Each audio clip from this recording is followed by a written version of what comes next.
نماز کے بعد نبی کریم صلی اللہ تعالی علیہ وسلم نے سب سے کہا، اگر ایسا ہو جائے کہ اللہ رب العزت کی جانب سے 1000 فرشتے تمہیں جنگ میں ساتھ دیں تو کیسا رہے گا؟ یہ سن کر صحابہ کرام خوشی کے مارے جھوم اٹھے۔ رسول اللہ صلی اللہ تعالی علیہ وسلم نے پھر سے فرمایا، اگر 3000 فرشتے آ جائیں تو کیسا رہے گا؟ ایک بار پھر صحابہ خوشی سے جھوم اٹھے۔ پھر آخر میں رسول پاک صلی اللہ تعالی علیہ وسلم نے فرمایا کہ اگر 5000 فرشتے آ جائیں تو کیسا رہے گا؟ اتنا سننا تھا کہ صحابہ کرام بہت خوش ہوئے اور کہنے لگے کہ اگر ایسا ہو گیا تو ہم کفار سے یہ جنگ بڑی آسانی سے جیت جائیں گے۔ قربان جائیے سرکار دو عالم حضرت محمد مصطفیٰ صلی اللہ تعالی علیہ وسلم پر کہ اس وقت اللہ رب العزت نے فرشتے بھیجنے کا ارادہ نہیں فرمایا تھا، لیکن جب حضور نبی کریم صلی اللہ تعالی علیہ وسلم نے فرما دیا تو اللہ تعالی نے اپنے حبیب کے لیے فرشتوں کی فوج بھیج دی۔ میرے دوستو، فرشتوں کی تعداد کو لے کر الگ الگ فتویٰ بھی جاری کیے گئے ہیں اور کئی الگ الگ تعداد کا ذکر بھی کیا جاتا رہا ہے۔ ایسے میں ہمیں جتنا معلوم تھا ہم نے آپ کو بتا دیا۔ اگر آپ کو اس میں کوئی غلطی نظر آتی ہے تو کمنٹ باکس میں ضرور لکھیں۔ دوستو، ادھر جب جنگ شروع ہوئی تو اللہ تعالیٰ نے فرشتوں کو حکم دیا کہ جاؤ اور بدر کے جنگ میں صحابہ کرام کا ساتھ دو، اور ایسے جانا کہ تمہارے ہاتھوں میں تیر اور تلوار ہو، جنگی لباس میں جانا۔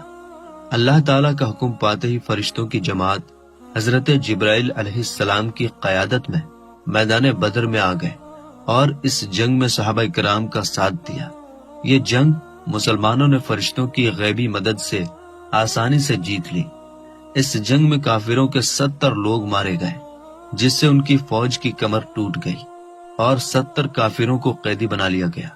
پھر جب قیدیوں کو سامنے لایا گیا تو نبی کریم صلی اللہ تعالی علیہ وسلم نے صحابہ کرام سے پوچھا کہ ان کے ساتھ کیا کیا جائے۔ سب لوگوں نے اپنی اپنی رائے دی۔ کچھ نے کہا کہ ان کو قتل کر دیا جائے، جبکہ کچھ صحابہ نے کہا کہ ان کو غلام بنا لیا جائے، مگر قربان جاؤ رسول پاک صلی اللہ تعالی علیہ وسلم پر۔ آپ صلی اللہ تعالی علیہ وسلم نے یہ فیصلہ سنایا کہ ان قیدیوں سے فائدہ حاصل کر کے انہیں آزاد کر دیا جائے۔ سبحان اللہ، کیا بات فرمائی ہے آپ صلی اللہ تعالی علیہ وسلم نے۔ لوگ ان کو مارنے کے لیے آتے تھے، لیکن آپ ان پر رحم کھا کر انہیں چھوڑ دیتے تھے۔ جنگ ختم ہونے کے بعد سارے فرشتے واپس چلے گئے اور آپ صلی اللہ تعالی علیہ وسلم نے نماز پڑھائی۔ جب آپ نماز سے فارغ ہوئے تو ایک صحابی نے عرض کیا، یا رسول اللہ صلی اللہ تعالی علیہ وسلم، آپ نماز کے بیچ مسکرا کیوں رہے تھے؟ تو سرکار دو عالم صلی اللہ تعالی علیہ وسلم نے مسکرا کر جواب دیا، جب جنگ کے بعد جبریل امی علیہ السلام تمام فرشتوں کو لے کر چلے گئے تو اللہ تعالیٰ کے حکم سے آسمان پر فرشتوں نے انہیں اندر آنے سے روک دیا اور فرمایا کہ تم جس مقصد کے لیے گئے تھے اس کے بنا کیسے واپس آ گئے؟ یہ سن کر جبریل علیہ السلام نے فرمایا، ہم تو جنگ میں صحابہ کی مدد کرنے کے لیے گئے تھے۔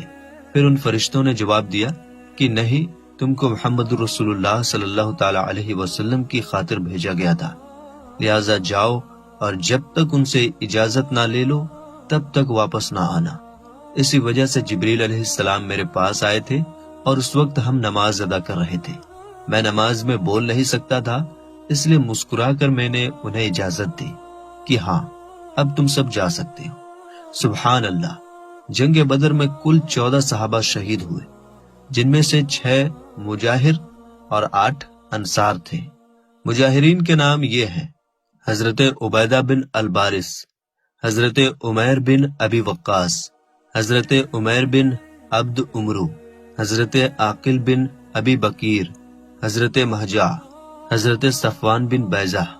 اور انصار صحابہ کے نام یہ ہیں: حضرت سعد بن خسیمہ، حضرت مبشر بن عبد المنذر، حضرت حریثہ بن سراقہ، حضرت معون بن عفرہ، حضرت عمیر بن حمام، حضرت رافع بن معلہ، حضرت عوف بن عفرہ، حضرت یزید بن حارث رضی اللہ تعالی علیہم اجمعین۔ ان شہدائے بدر میں سے 13 حضرات تو میدان بدر میں ہی دفن ہوئے، مگر حضرت عبیدہ بن حارث رضی اللہ تعالی عنہ نے چونکہ بدر سے واپسی پر منزل سفرہ میں وفات پائی، اس لیے ان کی قبر مبارک منزل سفرہ میں ہے۔ اللہ رب العزت قرآن میں ارشاد فرماتا ہے، جو خدا کی راہ میں مارے گئے انہیں مردہ نہ کہو بلکہ وہ زندہ ہیں، لیکن تمہیں خبر نہیں۔ پارہ 2 سورہ بقرہ آیت نمبر 154۔ اور جو اللہ کی راہ میں مارے گئے ہرگز انہیں مردہ نہ خیال کرنا، بلکہ وہ اپنے رب کے پاس زندہ ہیں، روزی پاتے ہیں۔ پارہ 4 سورہ آل عمران آیت 169۔ حضور پاک صلی اللہ تعالی علیہ وسلم ارشاد فرماتے ہیں کہ شہید کو قتل کی بس اتنی ہی تکلیف ہوتی ہے جتنی چینٹی کے کاٹنے سے ہوتی ہے، ورنہ موت کی تکلیف کے بارے میں روایت ہے کہ کسی کو اگر 1000 تلوار کے زخم دیے جائیں تو اس کی تکلیف موت کی تکلیف سے کہیں زیادہ ہلکی ہوگی، اور اللہ کے ہاں اسے 6 انعامات دیے جاتے ہیں۔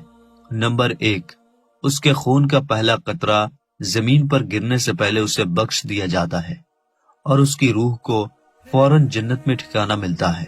نمبر 2، قبر کے عذاب سے محفوظ ہو جاتا ہے۔ نمبر 3، اسے جہنم سے رہائی مل جاتی ہے۔ نمبر 4، اس کے سر پر عزت کا تاج رکھا جاتا ہے۔ نمبر 5، اس کے نکاح میں بڑی بڑی آنکھوں والی 72 حوریں دی جائیں گی۔ نمبر 6، اس کے خاندان کے 70 لوگوں کے حق میں اس کی شفاعت قبول کی جائے گی۔ آئیے جانتے ہیں کہ جنگ بدر میں مسلمانوں کے پاس کیا کیا سامان تھا۔ صرف 313 لوگ تھے، 70 اونٹ تھے، 3 گھوڑے تھے، 8 تلوار اور 6 زیرہ تھے۔ اور کافروں کی فوج کے پاس کیا کیا سامان تھا، اب آئیے دیکھتے ہیں۔ وہ 1000 لوگ تھے، 700 اونٹ تھے، 100 گھوڑے تھے، 950 تلوار اور 950 زیرہ تھی۔ کافروں کی فوج کے پاس کھانے پینے کی چیزوں کی کوئی کمی نہیں تھی۔ روزانہ 11 اونٹ ذبح کر کے کھاتے تھے۔ جب وہ کسی پانی کے کنارے پڑاؤ کرتے تو خیمے لگاتے تھے۔ ان کے ساتھ گانے والی طوائفیں بھی تھی۔ اسلامی لشکر کے پاس کھانے پینے کا سامان نہیں تھا، کسی کے پاس 7 تو کسی کے پاس 2 کھجوریں تھی۔ مسلمانوں کے پاس ایک بھی خیمہ نہیں تھا۔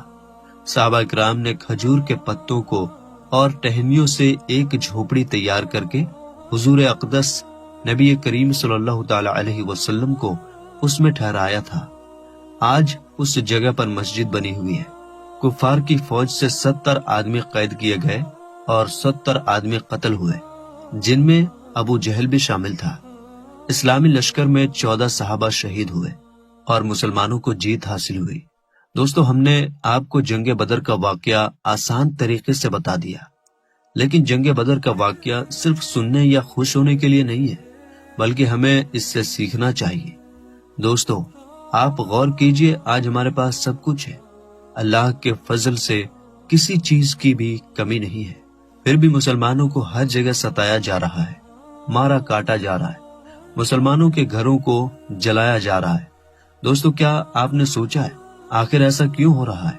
آج کا مسلمان اپنے دین سے بھٹک رہا ہے۔ آج لوگوں نے نبی کریم صلی اللہ تعالی علیہ وسلم کے حدیث مبارک اور قرآن پاک پر عمل کرنا چھوڑ دیا ہے۔ ایک وہ لوگ تھے جو جان دے کر بھی ایمان سے ہٹتے نہیں تھے، اور ایک ہم لوگ ہیں جو 2 روپے میں اپنا ایمان تک بیچ دیتے ہیں۔ میرے دوستو، ہمیں چاہیے کہ ہم لوگ 5 وقت کی نماز کی پابندی کریں، کیونکہ نماز ایک ایسی چیز ہے جو آدھے سے زیادہ گناہوں سے روک دیتی ہے۔